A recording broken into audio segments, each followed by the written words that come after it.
The New York Jets will look to end a three-game skid as they travel to Denver to battle the Broncos on Sunday. So let's preview Sunday's Week 5 matchup with New York Post Jets beat reporter Brian Costello, who joins me now. Brian, how's it going? Good, Dexter. How are you? I'm doing well, Brian. Let's start with injury news, because heading into this week, the Jets are going to be without cornerbacks DJ Reed and Brandon Echols. How big of a loss are these two players, and what is the plan to fill the number 2 corner spot on Sunday? Yeah, the loss of Reed is huge, Dexter. That's the big one. Obviously he's played so well for the Jets over the last 2 years, and they're really going to miss him. And then with him being out, not having Echols becomes a big deal, because Echols would be a guy who could step in there. He could possibly play for Reed, or he could play in the slot for Michael Carter. You could put Michael Carter on the outside.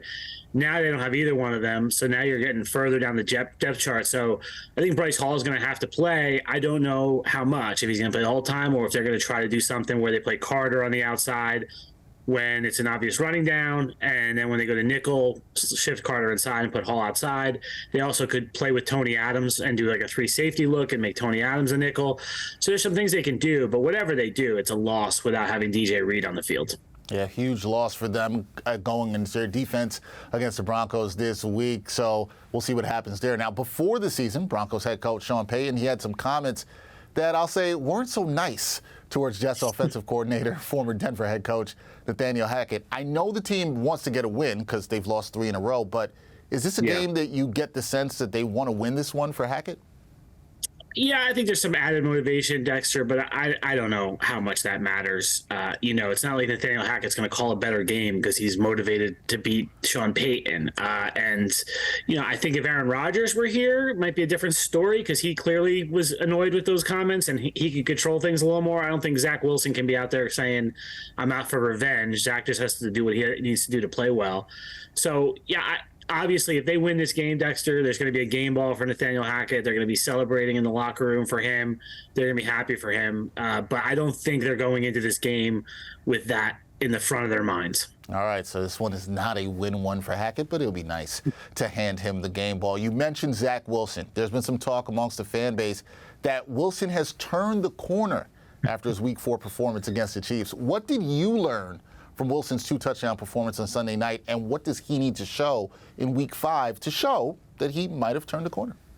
Can we go back to last week, Dexter? What we were saying last week? Had he turned the corner then, or were we benching him last week? So last week, people were trying to bench him. That is true. Yeah, it's one game. The Chiefs game was one game, just like the Patriots game was one game. All right, so now he has to he showed some really good things in the Chiefs game, things we haven't seen from him before. He made some really nice throws, particularly the second half. That first drive of the third quarter was really impressive.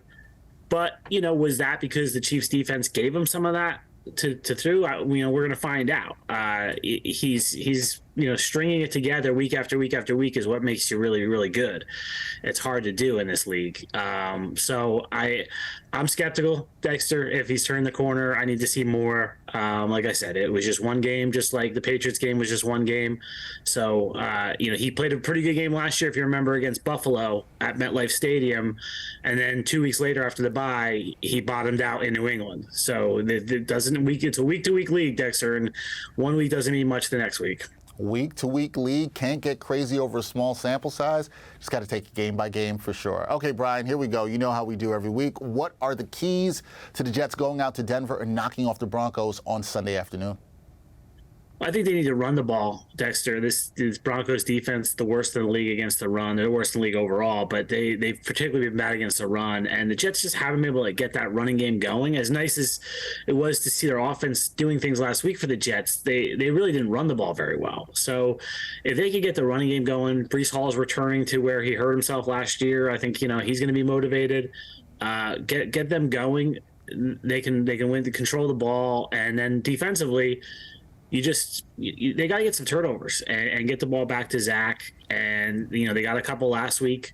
But I think, don't give the Broncos any life. This is a team that's 1-3, just like the Jets, but they're coming off of a win. They're going to be playing at home. So I think the Jets, just if they can turn the ball over on defense and run the ball on offense, that would be a good formula for them to win. All right, there you go. That's the formula from Brian Costello. We'll see if the Jets can get a win and improve to 2-3 on the season in Week 5 as they face the Broncos. Brian Costello, the great New York Post Jets beat writer, joining us as he does every week to preview the game. Thanks, Brian. Appreciate it. Thanks, Dexter.